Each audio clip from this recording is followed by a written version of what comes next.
Good day, viewers. In this video, we will be discussing one of the topics in differential calculus, and that is the concept of time rates.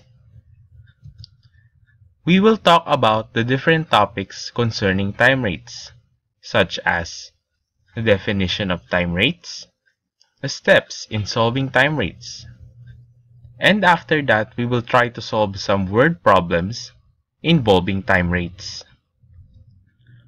But before we go to the main discussion, let's see at what a time rate problem looks like. And here's one example.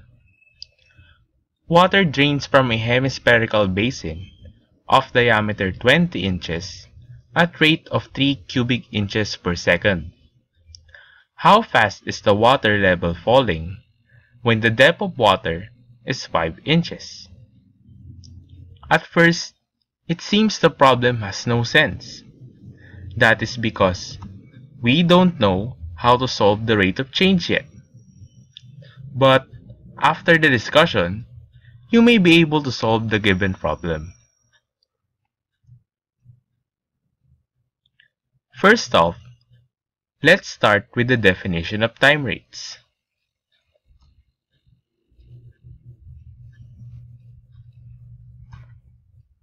What are time rates?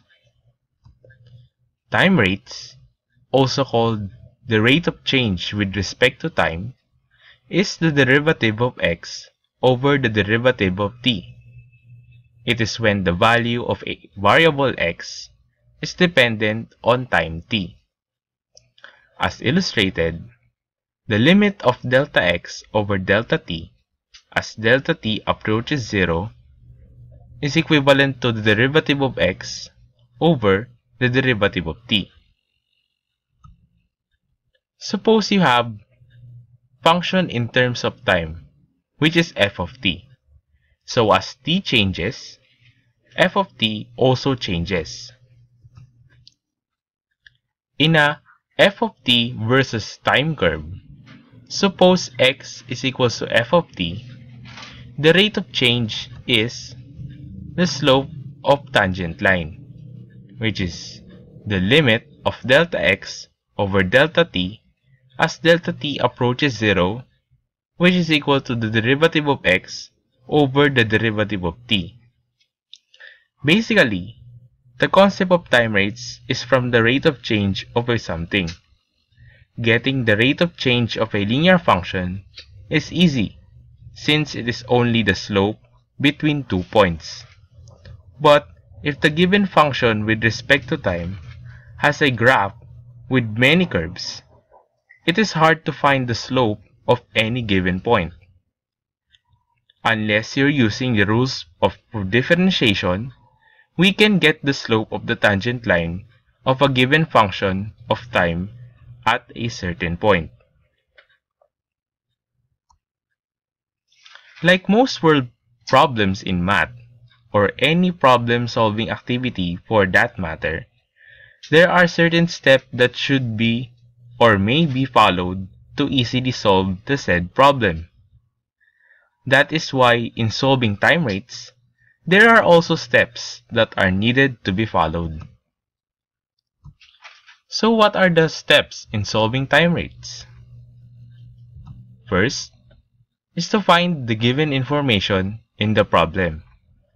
It is by means of listing down the given variables and the required variables. It is obvious that you must first know what is given and required in the word problem, what is there for you to use, and what is needed to be solved. Second is to relate the given variables with each other using any equation.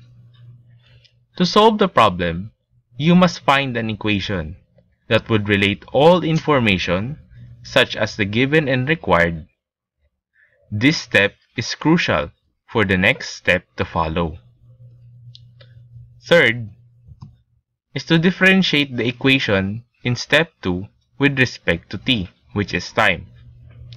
Here, you will use the equation in step 2 and the different deriving techniques to differentiate the equations. The variables that are changing are only ones to be derived.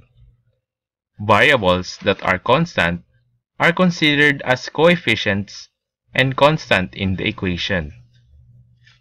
And lastly, is to determine the unknown time rate from step 3 using step 1 if needed.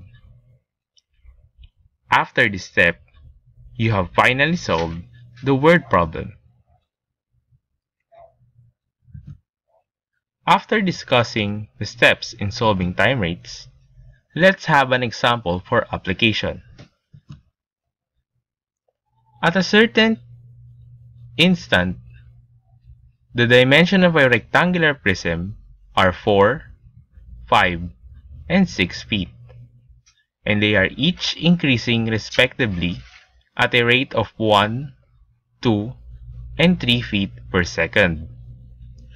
At what rate is the volume increasing? So using the steps, first, we list all given and required variables. So as stated in the problem, the width is 4 feet and the rate of change respectively is 1 feet per second. Its height is 5 feet and its rate of change is 2 feet per second. And the length is equivalent to 6 feet, which has a rate of change of 3 feet per second. It is also asked in the problem, what is the rate of change of the volume of the rectangular prism, or simply dV. Second is to relate all given with an equation. Since the unknown is the volume of a rectangular prism, we use the equation V is equals to length times width times height. Third is to differentiate the equation. Using V is equals to length times width times height,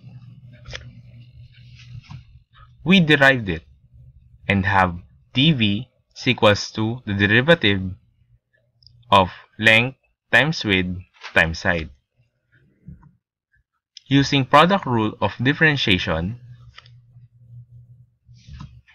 we now have dV is equals to length times width times the derivative of height plus height times the derivative of width plus height times width times the derivative of length.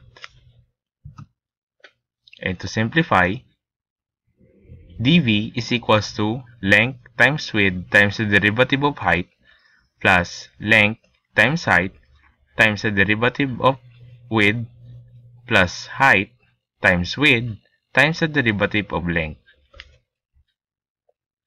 After that, we finally substitute the given. Using dV is equals to length times width times the derivative of height plus length times height times the derivative of width plus height times width times the derivative of length, we now have 6 feet times 4 feet times 2 feet per second plus 6 feet times 5 feet times 1 feet per second plus 5 feet times 4 feet times 3 feet per second. So, with this, we have the rate of change of the volume of the rectangular prism is equals to 138 cubic feet per second. And the final answer, the volume is increasing at a rate of 138 cubic feet per second. Now that you know the basic of time rates, the steps in solving time rates, let's try to solve some word problems involving time rates.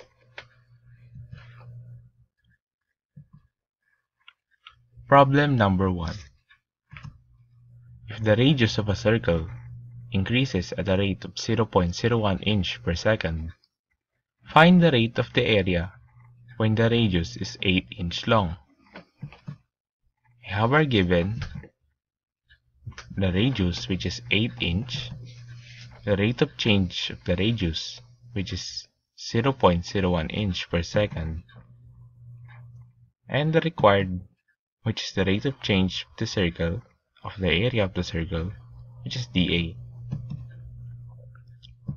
Since we're dealing with the area of a circle, we use the equation A is equals to pi r. And we differentiate A is equals to pi r becomes dA is equals to pi 2r derivative of r. Now we substitute the values or the given. dA is equals to pi 2r derivative of r becomes dA is equals to pi 2 times 8 times 0.01, and we have 0.19. Final answer, the area is changing at a rate of 0.19 inch per second.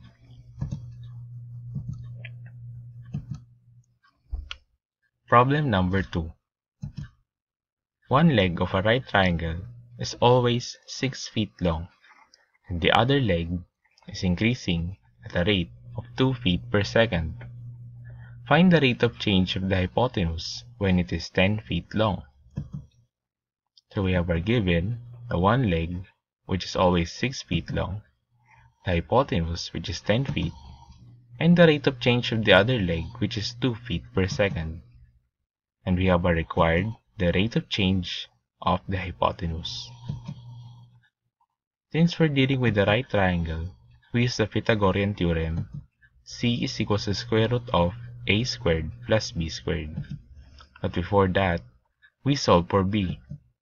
B is equals to square root of c squared minus a squared, which is equals to square root of 10 squared minus 6 squared. After substituting the values, we have square root of 64, which is equivalent to 8 feet. Now we differentiate the Pythagorean theorem equation. C is equals to square root of a squared plus b squared becomes derivative of c is equals to 2b times the derivative of b over 2 square root of a squared plus b squared. To simplify, it's equals to dc equals b times the derivative of b over square root of a squared plus b squared. Now we substitute the values using the differentiated formula. Now dc is equals to b times the derivative of b over square root of a squared plus b squared becomes 8 times 2 over the square root of 6 squared plus a squared. Now after simplifying, it becomes 16 over 10 and we have 1.6. Final answer, the hypotenuse is changing at a rate of 1.6 feet per second.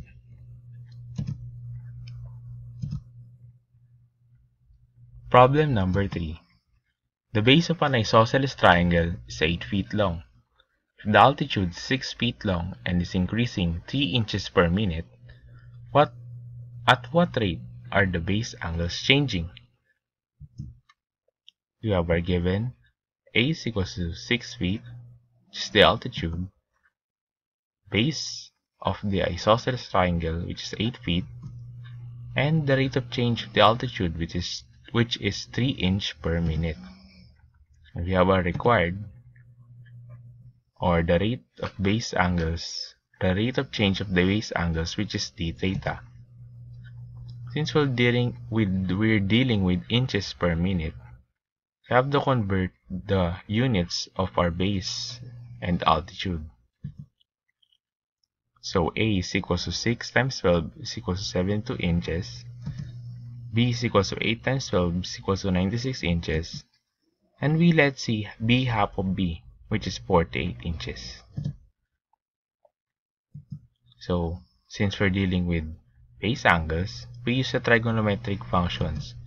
Tangent theta is equals to A over C, or theta is equals to arctan A over C. Now we differentiate theta is equals to arctan A over C becomes Derivative of theta is equals to 1 over c times derivative of a over 1 plus a squared plus c squared. Simplify, derivative of a is equals to 1 over c times dA over c squared plus a squared over c squared. And as a final differentiation, we have d theta is equals to c times dA over c squared plus a squared.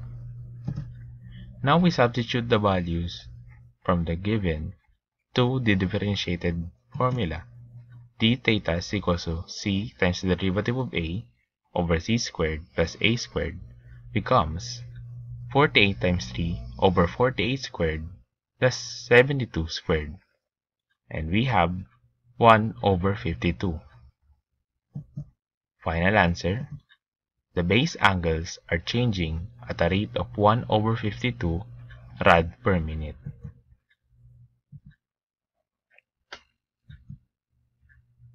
Problem number 4. Each of two sides of the triangle are increasing at a rate of 1/2 foot per second, and the included angle is decreasing 2 degrees per second. Find the rate of change of the area when the sides and included angle are respectively 5 feet, 8 feet, and 60 degrees. So we have our given.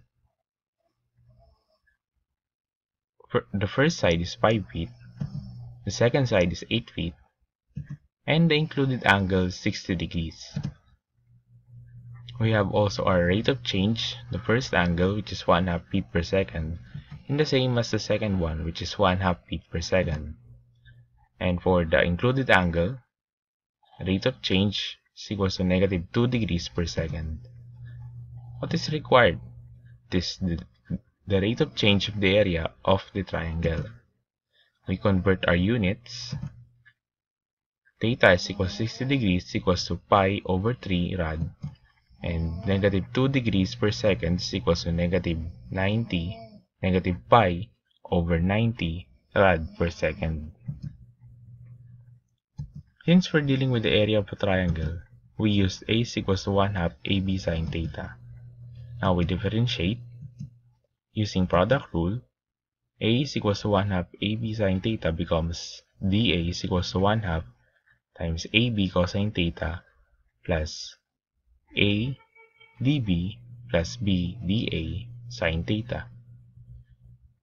After simplifying, we have dA is equals to 1/2 times AB cosine theta plus A dB sine theta plus B dA sine theta. Now we substitute the given values from the differentiated formula. Now 1/2 times AB cosine theta plus A dB sine theta plus B dA sine theta becomes 1/2 times 5 times 8 cosine pi over 3 plus 5 times 1/2 sine pi over 3 plus 8 times 1/2 sine pi over 3. And we have 2.47. Final answer. The area is changing at a rate of 2.47 square feet per second. Problem number 5. One end of the ladder, 34 feet long, slides down a vertical wall, while the other end moves away from the wall horizontally at a rate of 3 feet per second. How fast is the top of the ladder descending when its foot is 16 feet from the wall? We have our given. One end of the ladder is equals to 34 feet. And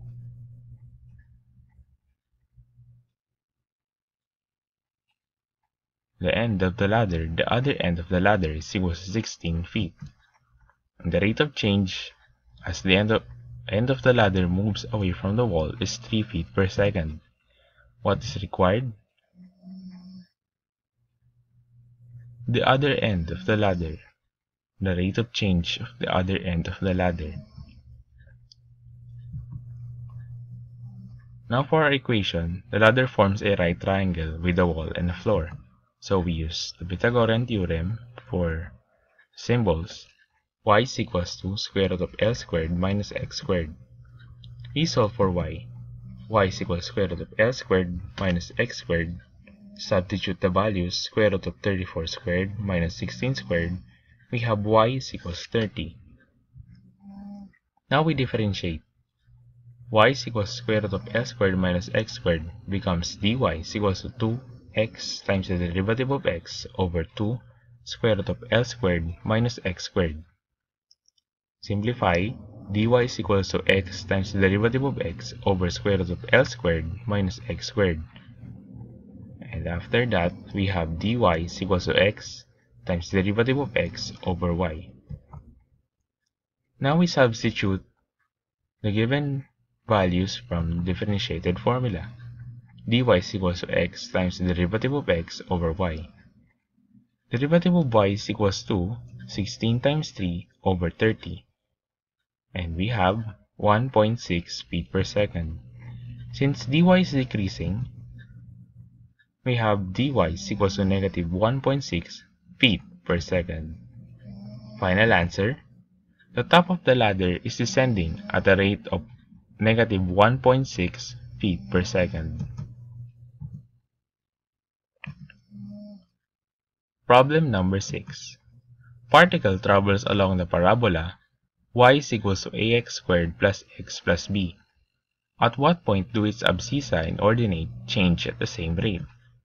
We have our given the equation y is equals to ax squared plus x plus b.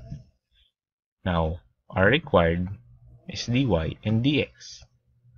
For our equation, we use the given formula y is equals to ax squared plus x plus b.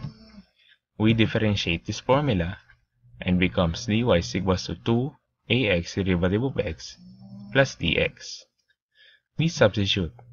Since dy is equals to dx, we equate dx is equals to 2ax plus d times the derivative of x plus dx. We set 0 is equals to 2ax dx. Since you transfer dx to the other side, becomes negative. Now we have x is equals to 0. And using the first equation, we set x on it. So y is equals to a 0 squared plus 0 plus b. And we have y is equals to b. Final answer, the abscissa and the ordinate change at the same rate at 0, b.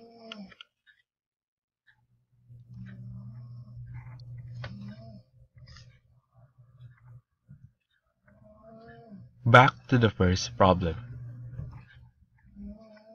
When water drains from a hemispherical basin of diameter 20 inches at rate of 3 cubic inches per second, how fast is the water level falling when the depth of water is 5 inches? First, we elaborate our given. The diameter is equals to 20 inches. The rate of change of the volume is equals to 3 cubic inch per second. And the height of the water is 5 inches. What is required? The rate of change of the height of the water. For the equation, we use the volume of the spherical segment, which is V is equals to 1/3 times pi h squared times 3r minus h, or simply V is equals to 1/3 times pi times 3r h squared minus h cubed. Now we differentiate this formula, and V is equals to 1/3 pi times 3r h squared minus h cubed becomes dV is equals to 1/3 pi times 3r 2h times the derivative of h minus 3h squared times the derivative of h. Simplifying, dV is equals to pi h times the derivative of h times 2r minus h. Since we're looking for the value of the derivative of h, dh is equals to dv over 2r minus h times h pi. Now we substitute the given values to the differentiated formula.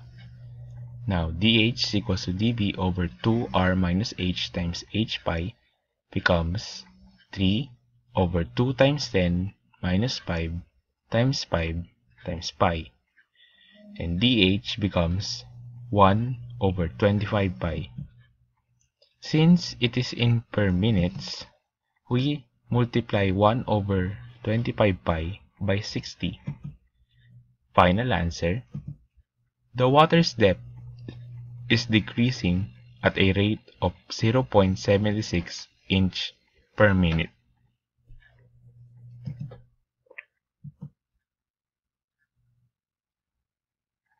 And that is the end of this video. I hope that you've learned a lot from this.